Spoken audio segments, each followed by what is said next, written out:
अस्सलाम वालेकुम, मैं हूं सैयद अखिल। आप देख रहे हैं मेरे साथ परभनी। आज तक राष्ट्रवादी कांग्रेस शरद चंद्र जी पवार साहब, इनकी पार्टी पूरी तरह से पूरे महाराष्ट्र भर में एक्शन में आ चुकी है। और जिस तरह से यहाँ पर आज नागपुर से, महाराष्ट्र राज्य के उपराजधानी नागपुर, यहाँ से राज राजापुरकर साहब, इनके नेतृत्व में जिस तरह से मंडल यात्रा निकाली गई है, नागपुर से मंडल यात्रा जो निकाली गई है 21 अगस्त 2025 को परभनी शहर के ग्रैंड कॉर्नर स्थित शहर कार्यालय राष्ट्रवादी कांग्रेस शरद चंद्र जी पवार, इनके कार्यालय में ये यात्रा पहुंची है।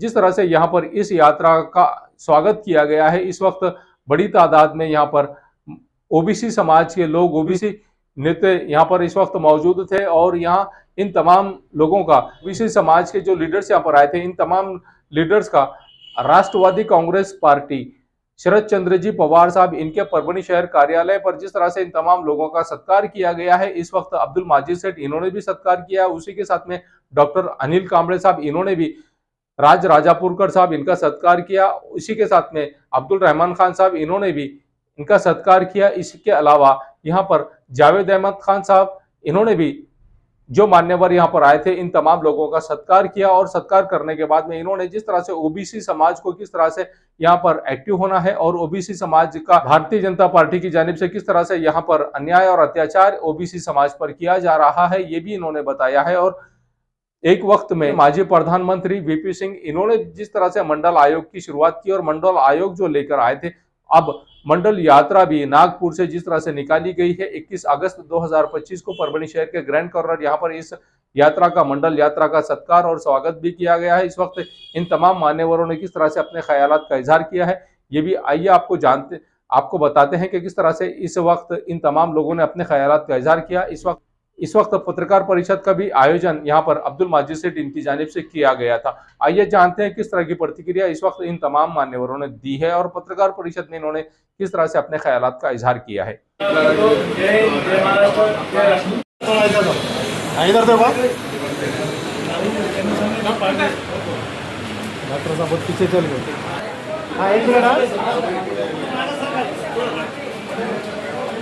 पीछे आओ, कैमरा पीछे आओ, थोड़ा पीछे। ओके।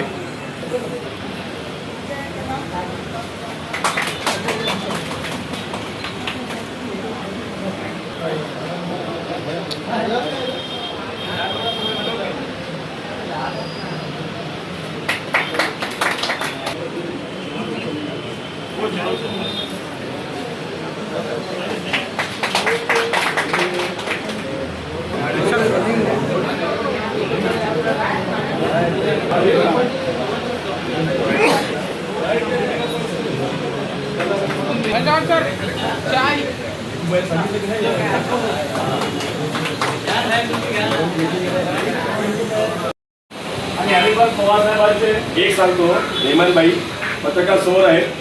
मंडल यात्रा ज्या ज्या ठिकाणी चाललेली आहे, उभे साहेब, मंडल यात्रा ज्या ज्या ठिकाणी चाललेली आहे, कांबळे साहेब, त्या मंडल यात्रेला ज्या वेळेला नागपूरमध्ये सुरुवात झाली, त्यावेळेला त्या मंडल यात्रेचं स्वागत करायला एक दलित होता, एक मागासवर्गीय उभा होता, रस्त्यावरती एक ओबीसी उभा होता, रस्त्यावरती एक मुस्लिम उभा होता, रस्त्यावरती एक आदिवासी, एक बंजारा उभा होता, रस्त्यावरती एक मराठा समाजाचा युवक, युवती आणि एक महिला उभी होती। पण त्या रस्त्यावरती मला एक फडणवीस दिसला नाही, मला एक फडणवीस त्या मंडल यात्रेचं स्वागत करायला दिसला नाही। मी आज विचारतो, फडणवीस साहेब, तुम्हाला मंडल आयोग मान्य नाही का? तुम्हाला ओबीसीला आरक्षण देणारा मंडल आयोग मान्य नाही का? का तुम्ही स्वतःला ओबीसीचे डीएनए म्हणता, मग तुम्ही मंडल यात्रेचं स्वागत का करत नाही? म्हणून मी आज मला स्पष्ट सांगतो की समाजातल्या बहुजनांनी एकत्रित व्हावं आणि मंडल यात्रेचं स्वागत करावं।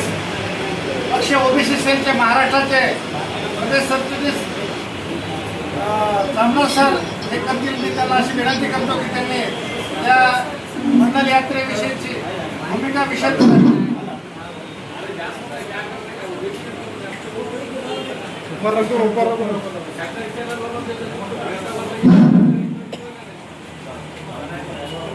जगात जर्मनी आणि महाराष्ट्र, परभणी असे ज्या शहराची ख्याती आहे, त्या शहरामध्ये नागपूर येथून सुरू झालेली मंडल यात्रा आज या ठिकाणी पोहोचलेली आहे। ज्यांच्या नेतृत्वामध्ये ही मंडल यात्रा राज्यभर फिरते, ते आमचे सर्वांचे लाडके नेते, ओबीसी विभागाचे प्रदेशाचे अध्यक्ष आदरणीय राजापूरकर साहेब त्यांच्या खांद्याला खांदा लावून त्यांच्या सोबत असलेले आसिफ खालिफे सर, सलीम बेग, चव्हाण सर, या शहराचे शहराध्यक्ष, आमच्या महिला भगिनी देशमुखताई, सामाजिक न्यायाचे आमच्याबरोबर आलेले राज्याचे सचिव अंकुशराव ढोबळे, बीड जिल्हा राष्ट्रवादी युवक काँग्रेसचे जिल्हाध्यक्ष ॲडव्होकेट प्रशांत पवार, परभणी शहरातील पक्षावर प्रेम करणारे, पवार साहेबांच्या विचारावर प्रेम करणारे सर्व पक्षाचे सन्माननीय कार्यकर्ते, सगळ्यांचं आता मी इथं नाव घेऊ शकत नाही, त्याबद्दल माफी मागतो. आणि माझ्यावर दिलेली राजापूरकर साहेबांनी प्रस्ताविकाची जबाबदारी की या मंडल यात्रेची गरज का, मंडल यात्रेचं स्वरूप आणि मंडल यात्रा महाराष्ट्रामध्ये का फिरते. बांधवांनो, महाराष्ट्रामध्ये आज सत्ताधारी पक्ष एकीकडे ओबीसीचा DNA सांगतोय आणि ओबीसीच्या विरोधात सगळे निर्णय घेत आहेत. त्याची उकल झाली पाहिजे, त्याचा पर्दाफाश झाला पाहिजे ही एकमेव भूमिका घेऊन ही मंडल यात्रा महाराष्ट्रात फिरते. कारण ज्या नेतृत्वानं तत्कालीन मुख्यमंत्री आदरणीय शरदचंद्रजी पवार साहेब यांनी देशामध्ये VP सिंगांनी मंडल आयोगाच्या शिफारसी लागू केल्या आणि त्याची तंतोतंत अंमलबजावणी महाराष्ट्रामध्ये लागू करण्याचं काम आपल्या सगळ्यांचं आधारवड असलेलं नेतृत्व आदरणीय शरदचंद्र पवार साहेबांनी या राज्यात लागू केल्या. परंतु या ओबीसीच्या मंडल आयोगाच्या शिफारसी ज्यांनी लागू केल्या त्यांना श्रेय जाण्याच्या ऐवजी फक्त DNA म्हणायचं आणि त्या सगळ्या घटकाच्या विरोधात कटकारस्थान करायचं, अशा पद्धतीचं धोरण सध्याचा सत्ताधारी पक्ष या राज्यामध्ये करतोय. आणि म्हणून त्यांची ही चाललेली बनवाबनवी गाव पातळीवर जाऊन सामान्य ओबीसी पर्यंत जाऊन गावगाड्यातल्या ओबीसीच्या बांधवाला माहीत झालं पाहिजे की पवार साहेबांनी ही भूमिका का घेतली होती. तर मंडल आयोगाची निर्मिती झाल्याच्या नंतर मंडल आयोगाच्या शिफारसी लोकसभेला स्वीकारल्या आणि या देशातल्या तमाम ओबीसी जातींना याचा फायदा होणार होता. आणि म्हणून हा ओबीसी समाज 18 वगैर जातीचा आणि 12 बलुतेदार आणि 18 अलुतेदारामध्ये हा विभागलेला समाज हा मुख्य प्रवाहात येतो की काय याची भीती इतर प्रस्थापितांना म्हणजे भाजप आणि त्यांच्या विचारधारेच्या सगळ्या लोकांना त्याची भीती वाटू लागली. आणि म्हणून त्यांनी VP सिंगांचं सरकार पाडलं आणि त्यांनी लालकृष्ण अडवाणींनी मंडलच्या विरोधात कमंडल यात्रा काढली, लक्षात घ्या. आणि त्या कमंडल यात्रेच्या माध्यमामधून ओबीसी मध्ये चुकीचा मेसेज दिला आणि या ओबीसीच्या मंडल आयोगाच्या शिफारसीला ओबीसींनीच विरोध केला. हे या देशामधलं वास्तव नाकारता येत नाही. कारण ओबीसींना स्वतःचं डोकंच वापरता आलं नाही. ओबीसी एवढा मोठा बहुसंख्येने असताना सुद्धा ओबीसींना स्वतःचे हक्क आणि स्वतःचे अधिकार, स्वतःला मिळालेला संसदेमधला न्याय जर कळत नसेल आणि आजही या राज्यातला ओबीसी भरकटलाय.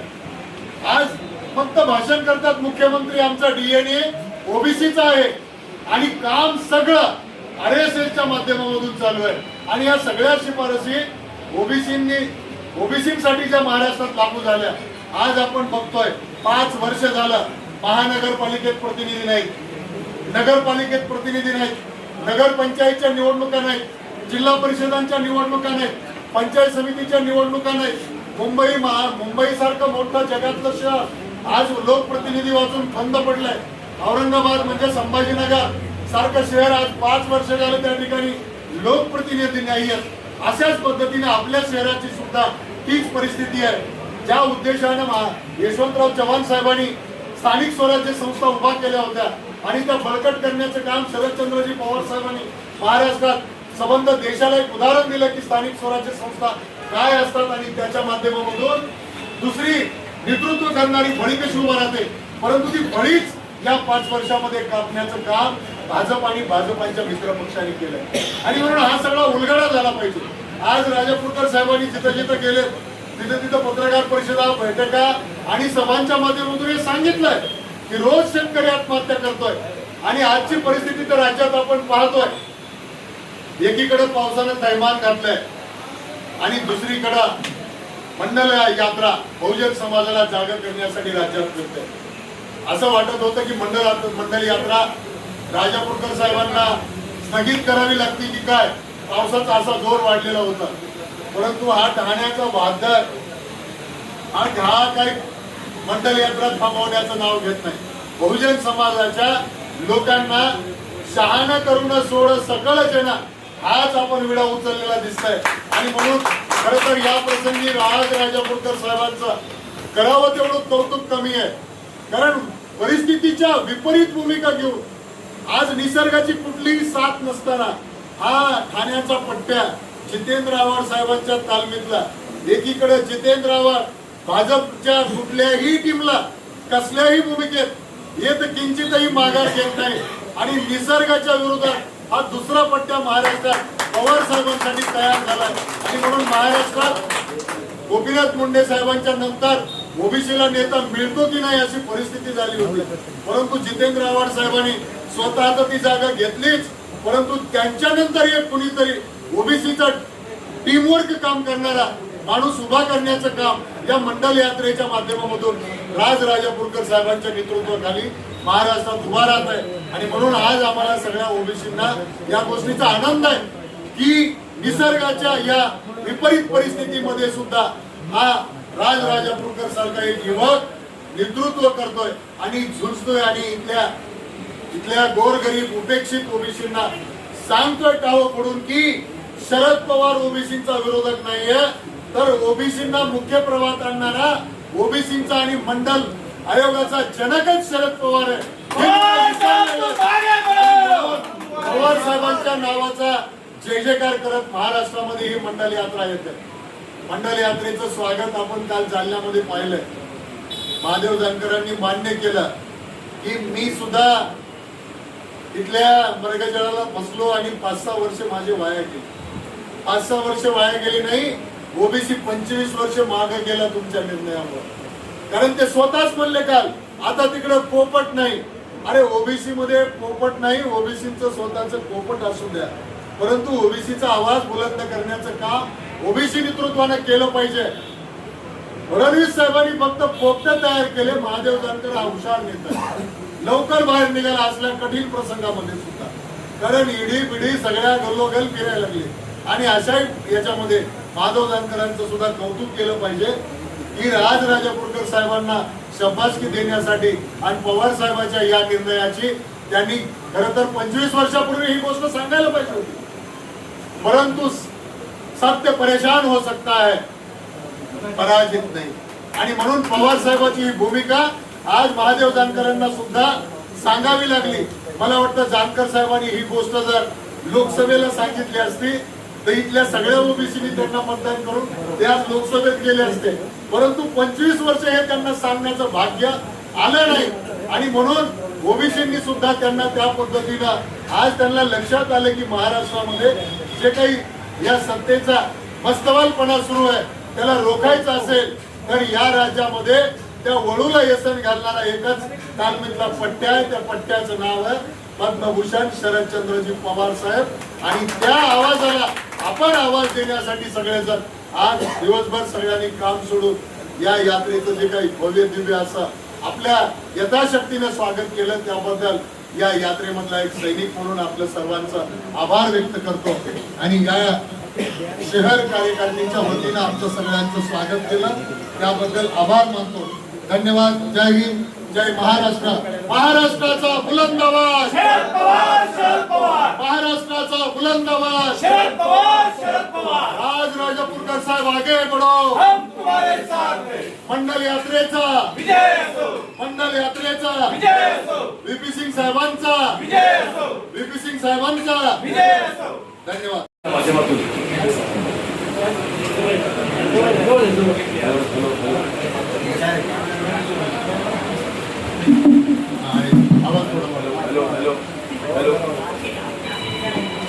मंडल यात्रेच्या माध्यमातून एक ऐतिहासिक निर्णय जो या देशामध्ये 1993च्या कालावधीमध्ये या राज्याचे तत्कालीन मुख्यमंत्री आदरणीय शरदचंद्रजी पवार साहेबांनी त्यावेळेला देशाचे त्यावेळेचे पंतप्रधान VP सिंग यांनी मंडल आयोगाची त्या ठिकाणी अंमलबजावणी केली आणि मंडल आयोग देशामध्ये लागू केला. आणि मंडल आयोग देशामध्ये लागू केल्यानंतर या देशामधलं पहिलं राज्य, जरा एक मिनिट जरा शांत तिकडे कोणते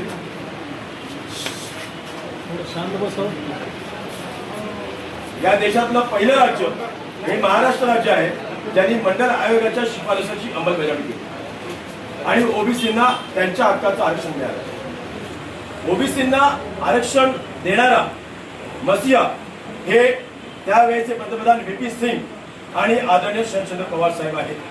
हे सांगायला महाराष्ट्रामध्ये मंडल यात्रेच्या माध्यमातून 9 ऑगस्ट रोजी नागपूरवरून या मंडल यात्रेला सुरुवात केलेली आहे. या देशाचे नेते आदरणीय शरदचंद्रजी पवार साहेबांनी हिरवा झेंडा दाखवत या मंडल यात्रेला नागपूरपासून सुरुवात केली आहे आणि ही मंडल यात्रा सुरुवात झाली. आणि ही मंडल यात्रा महाराष्ट्रातल्या 36 जिल्ह्यामधनं जवळजवळ 14,822 किलोमीटरचा प्रवास करत ही मंडल यात्रा जाणार आहे. तालुक्यातनं, गावागावातनं, वाड्या वस्तीतनं, शहरामधनं. परवाच आमचा विदर्भाचा पहिला टप्पा या मंडल यात्रेचा पूर्ण केला आणि जवळजवळ 11 जिल्हे या मंडल यात्रेचे विदर्भातले आम्ही पूर्ण केले. अत्यंत उत्स्फूर्त असा प्रतिसाद होता. जागोजागी शेकडोच्या संख्येने लोक उभं राहायची, मंडल यात्रेचं स्वागत करायची, बहुजनांचा त्या ठिकाणी सन्मान होतोय. मंडल यात्रेच्या माध्यमातून ज्या तालुक्याच्या ठिकाणी, गावाच्या ठिकाणी आम्ही गेलो, अशी अनेक समाज मंदिरं, मानवतेची मंदिरं, शक्तीस्थळं, पुण्यस्थळं या ठिकाणी समाज बांधव त्या ठिकाणी या समाज मंदिराच्या माध्यमातून अनेक अशा पुरुषांनी लोकांनी त्या ठिकाणी समाजाचं त्या ठिकाणी काम केलेलं आहे, कार्य केलेलं आहे, अभूतपूर्व कार्य केलेलं आहे. अशा महामानवांना, समाज पुरुषांना त्या ठिकाणी या यात्रेच्या माध्यमातून आदरणीय पवारसाहेबांच्या वतीने एक सन्मान चिन्ह, एक संविधान देऊन शाल, श्रीफळ देऊन त्या ठिकाणी आम्ही सन्मानित करतो. अशा प्रकारे समाजामध्ये ऐक्य निर्माण करण्याचं आज समाजामध्ये जे विकृष्ट निर्माण होत आहे, धर्माधर्मामध्ये जो काही क्लेश पसरवला जातोय, जे काही भांडणं लावली जात आहे, त्या ठिकाणी समाजाला एक करण्याचं काम या मंडल यात्रेच्या माध्यमातून पुन्हा सुरू होतं. मंडल आयोगाची भूमिका ही स्पष्टपणाने आदरणीय शरदचंद्रजी पवार साहेबांची होती.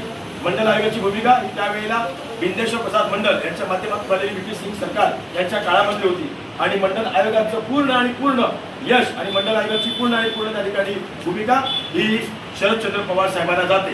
मंडल आयोगाचं त्या ठिकाणी कुठलंही यश किंवा फलित किंवा ओबीसीचं त्या ठिकाणी DNA माध्यमातून कुठलं यश हे भारतीय जनता पार्टीने घेऊ नये. कारण भारतीय जनता पार्टीने ज्या वेळेला या मंडल आयोगाची अंमलबजावणी होत होती त्यावेळेला या ओबीसीच्या आरक्षणाला त्या ठिकाणी विरोध केला गेला होता आणि तो विरोध या कमंडलच्या माध्यमातून झाला होता. ओबीसीच्या आरक्षणाला मंडल आयोगाला ज्या वेळेला अंमलबजावणी करण्याचा निर्णय घेतला गेला होता त्यावेळेला भारतीय जनता पक्षाच्या लोकांनी अशा प्रकारे कमंडल यात्रा काढून, या कमंडलच्या माध्यमातून यात्रा काढून ओबीसीच्या आरक्षणाला विरोध केला होता.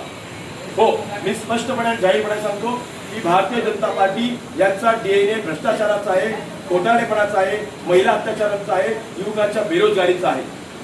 भारतीय जनता पार्टीचा DNA ओबीसीचा नाहीये.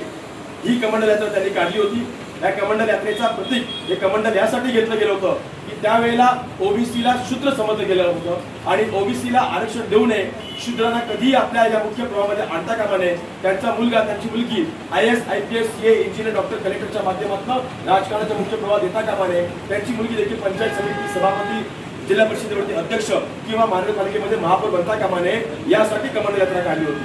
आणि फक्त यासाठी की ज्या वेळेला एखाद्या शूद्राची सावली आपल्यावरती पडते आणि शूद्राच्या सावलीमुळे आपण अपवित्र होतो त्यावेळेला कमंडलमधलं पाणी काढून त्यावेळेला त्या शूद्रावरती असं शिंपडलं जायचं आणि त्याला पवित्र केलं जायचं. आणि म्हणून त्या शूद्राला हे दाखवण्यासाठी की तुझी जागा काय आहे म्हणून कमंडल यात्रा काढली गेली होती. भारतीय जनता पार्टीचे नेते देवेंद्र फडणवीस हे ओबीसीच्या आरक्षणाचे मारेकरी आहेत. भारतीय जनता पार्टीचे नेते देवेंद्र फडणवीस यांनी ओबीसी आरक्षण संपवण्याचा प्रयत्न केला. त्यांच्या माध्यमातून ज्या वेळेला जातीय जनगणनेचा विषय आला होता त्यावेळेला त्यांच्या माध्यमातून एक विकास किसान गवळी नावाच्या व्यक्तीला पुढे करून सर्वोच्च न्यायालयामध्ये पर्यंत पाठवून याचिका दाखल करून त्या व्यक्तीला पुढे करून ओबीसीचं आरक्षण न्यायालयामध्ये स्थगित केलं गेलं. आणि त्यामुळे काही अनंत अशा त्या ठिकाणी राज्यातल्या नगरपालिका, महानगरपालिका, जिल्हा परिषदा, पंचायत समिती, नगर परिषदा आज न्यायालयाच्या उंबरठ्यावरती पडल्या, बंद झाल्या. अनेक लोकप्रतिनिधी त्या ठिकाणी लोकांचे प्रश्न घेऊन समाजामध्ये त्या ठिकाणी जातील, त्या ठिकाणी महानगरपालिकेच्या माध्यमातून प्रश्न मांडतील, त्या लोकांवरती त्या ठिकाणी आत आले आणि त्या लोकांना त्या ठिकाणी या सगळ्या प्रशासनाचे दरवाजे बंद झाले। हे फक्त यासाठी झालं की विकास किसान गवळी या व्यक्तीला पुढे कोणी केलं होतं, विकास किसान गवळीला सर्वोच्च न्यायालयामध्ये पाठवण्याला पैसे कोणी दिले होते, विकास किसान गवळीच्या पाठीमागे खंबीरपणे उभं राहून त्या ठिकाणी ओबीसीच्या आरक्षणाचा मार्ग कोर्टामध्ये कोणी नेला होता, हे फक्त भारतीय जनता पार्टीच्या लोकांनी सांगावं। आज भारतीय जनता पार्टीची लोक पुढे येत आहेत आणि मंडलला बंडल म्हणताय। हो, ही तीच लोक होती। आज चंद्रशेखर बावनकुळेंनी मंडलला बंडल यात्रा म्हटली। त्यांच्या मुखातून आलेला बंडल हा शब्द हे स्पष्ट करतो की 1993 मध्ये ज्यावेळेला रस्त्यावरती लोक उतरली होती त्यांच्या हातामध्ये फलक होता, Mandal go back, Mandal is bundle. आज तीच गोष्ट पुन्हा बावनकुळेंनी काढलेली आहे। बावनकुळे हा तो सनातनी मनोवाद आहे जो तुमच्या मुखातून निघतो आहे। आज तुमच्या मुखातलं बंडल कसं काय निघालं, आज तुम्ही मंडलला बंडल कसं काय म्हटलं, आणि 1993 ला हीच गोष्ट पुढे आली होती, मंडल इज बंडल।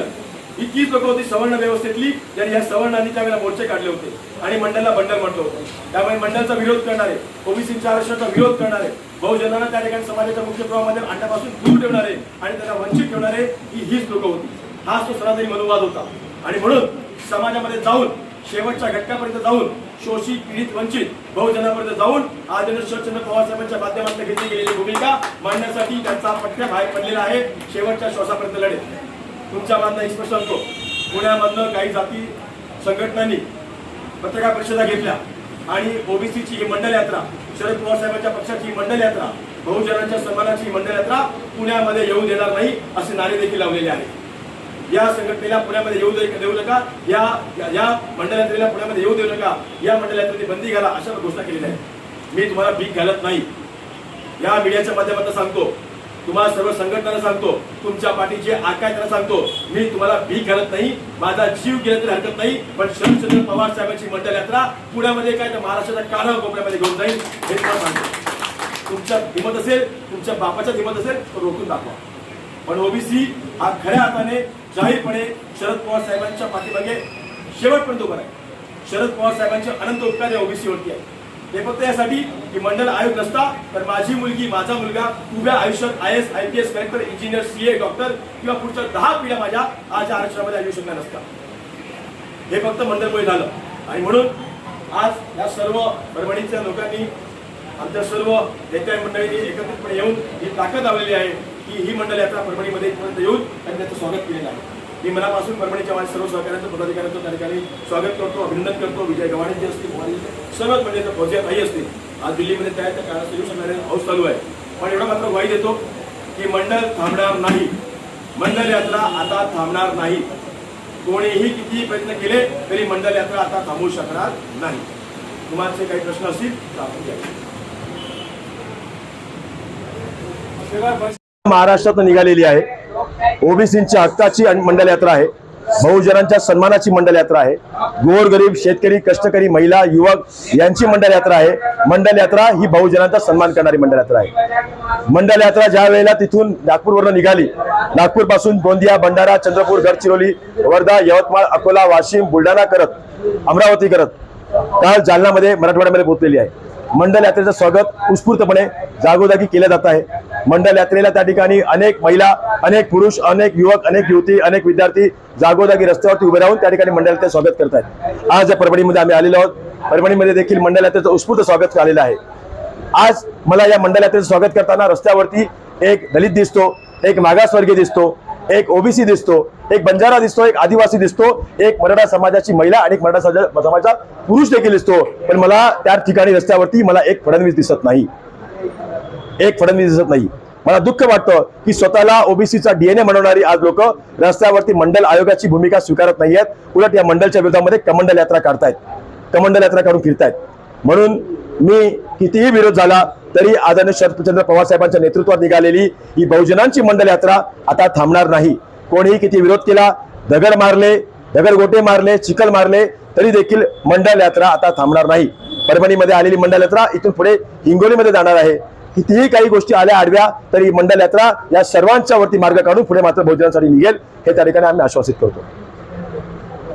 ये न्यूज कवर की हमारे परभणी आज तक के कार्यकारी संपादक सैयद अयान, 24/7 माझा महाराष्ट्र न्यूज चैनल के कार्यकारी संपादक Sattar Khan Pathan, the fact today और परभणी टुडे के कार्यकारी संपादक सलीम खान उर्फ जुल्फू सर, परभणी आज तक के मराठवाड़ा ब्यूरो चीफ सोहेल तांबोली 24/7 माझा महाराष्ट्र न्यूज चैनल के मराठवाड़ा ब्यूरो चीफ फिरोज खान पठान, परभणी आज तक के जिला प्रतिनिधि सैयद मोबिन सैयद इस्माइल, परभणी आज तक के परभणी शहर प्रतिनिधि शेख सद्दाम शेख निजाम, 24/7 माझा महाराष्ट्र न्यूज चैनल के परभणी जिला प्रतिनिधि शमीम खान पठान, महबूद खान पठान, मुन्ना खान पठान, शेख अयारा मैडम और शेख इस्माइल, इन्होंने मिलकर इसी के साथ में परभणी आज तक की कार्यकारी संपादक और एंकर शेख शहनाज, इन्होंने मिलकर मैं हूं सैयद अखिल।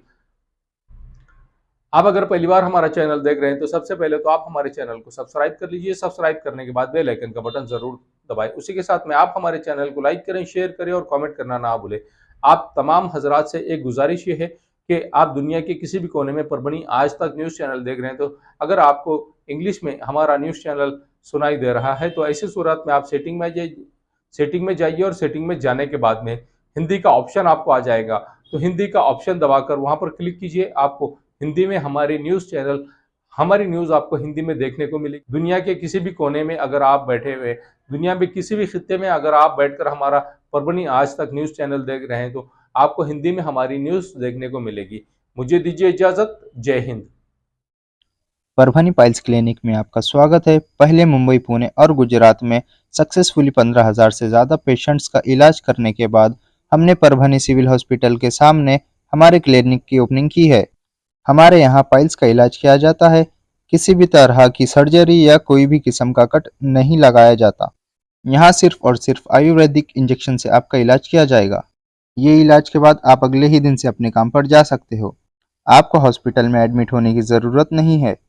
आप दिए गए नंबर पर कांटेक्ट करके अपॉइंटमेंट ले सकते हो। किराए से देना है जिंतू रोड सिटी फंक्शन हॉल के करीब, परभणी। कॉलेज, स्कूल, हॉस्पिटल या ऑफिस के लिए किराए से देना है। उसी के साथ में जिंतूर रोड पर ही सिटी फंक्शन हॉल के बाजू में मारिया हॉस्पिटल, यहाँ पर ग्राउंड फ्लोर पर 30/40 गोदाम के लिए या जिम के लिए किराए पर देना है। मजीद जानकारी के लिए मोबाइल नंबर 9420964703। परभणी शहर का मशहूर beauty parlour Sana beauty parlour. हमारे यहाँ facial, eyebrow, waxing, pedicure, manicure, hair cutting, hair colour, hair straightening, keratin, hair smoothing, hair spa, body spa, कान टोचना, मेकअप, दुल्हन मेकअप सभी किए जाते हैं और वो भी बेस्ट क्वालिटी के साथ कम दाम में। एक बार जरूर आएं और सेवा का मौका दें। सना ब्यूटी पार्लर, खान साहब के बिल्डिंग के पास, आइजॉन मॉल के पीछे, दरगाह road, Parbhani. Mobile number 973002000824। Abdul Wahab function hall booking यहाँ पर शुरू है। शादी ब्याह और उसी के साथ में छिल्ला छट्टी और साथ ही यहाँ पर किसी भी तरह के प्रोग्राम, रस्म, एंगेजमेंट के लिए आपके लिए अब्दुल वहाब फंक्शन हॉल में मूलभूत सुविधा अवेलेबल है। अब्दुल वहाब फंक्शन हॉल परभणी शहर के कवड़गांव रेलवे गेट से नीचे, यहाँ पर जिस तरह से अलीबाग नगर के करीब ही यहाँ पर ये फंक्शन हॉल अवेलेबल है। और अब्दुल वहाब फंक्शन हॉल जिस तरह से यहाँ पर मूलभूत सुविधा अवेलेबल है, लेडीज के लिए यहाँ पर अलग से हॉल, सेपरेट हॉल, जेंट्स के लिए सेपरेट हॉल, उसी के साथ में बच्चों के खेलने के लिए सामने गार्डन और स्पेशली पार्किंग के लिए माकूल जगह अब्दुल वहाब फंक्शन हॉल है। अगर आपको शादी करना है, आप अपने बच्चों की शादी अगर करवाना चाहते हैं, अगर आपको बच्चों का एंगेजमेंट कराना है, बच्चों का अगर छिल्ले का प्रोग्राम है या मीटिंग है, तो ऐसी सूरत में परभणी शहर में तो भैया सिर्फ एक ही नाम है, अब्दुल वहाब फंक्शन हॉल, जाहिद खान। इनसे आप राब्ता कर सकते हैं। स्क्रीन पर दोनों भी कॉन्टैक्ट नंबर दिए गए हैं। अगर आप बुकिंग करना चाहते हैं, अगर आपके घर में शादी है, अगर आपके घर में छिल्ला है, तो ऐसी सूरत में आप अब्दुल वहाब फंक्शन हॉल में अपने प्रोग्राम की बुकिंग कर सकते हैं और बुकिंग के लिए स्क्रीन पर नंबर दिए गए हैं। शादी हो या एंगेजमेंट, छिल्ला हो या जुमागी, मीटिंग हो या कुछ और, परभणी शहर में तो भैया सिर्फ एक ही नाम, फैसल फंक्शन हॉल, दरगाह रोड, फैसल कॉलोनी, जमीर पॉइंट, परभणी। बुकिंग शुरू है, जल्द ही संपर्क करें। Syed Muzammil. Mobile number 8177941481।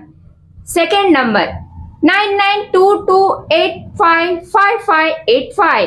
Faisal function hall की खुसूसियत, 2 व्हीलर 4 व्हीलर के लिए भरपूर पार्किंग व्यवस्था, लेडीज के लिए पर्दे का माकूल इंतजाम और सेपरेट कुशादा हॉल, जेंट्स के लिए separate hall, separate washroom, ladies के लिए सेपरेट हॉल, माकूल पानी का इंतजाम, दरगाह से करीब, सबसे कम बजट में। विजिट जरूर कीजिए, आज ही बुकिंग करें। महबूब पार्क फंक्शन हॉल, मनसब नगर, जाम पारवा गेट, दरगाह रोड, परभणी। शादी हो या एंगेजमेंट, चिल्ला हो या जुमागी, मीटिंग हो या फिर कुछ और, परभणी में तो भैया सिर्फ एक ही नाम, महबूब पार्क फंक्शन हॉल, मनसब नगर, जाम पारवा गेट, दरगाह रोड, परभणी। बुकिंग शुरू है। Mobile number 9960569383, 8421903333। इसके साथ ही 9822829035। हाजी महबूब अंसारी। याद रहे, आप हर तरह के प्रोग्राम हमारे फंक्शन हॉल में मनाएं। आज ही अपने प्रोग्राम की बुकिंग करें। मिर्जा मेस, परभणी। अगर आप परभणी शहर में रहते हैं और घर के खाने का लुत्फ लेना है तो संपर्क जरूर करें मिर्जा मेस, परभणी। घर पहुंच सेवा खाने के टिफिन के लिए जरूर संपर्क करें।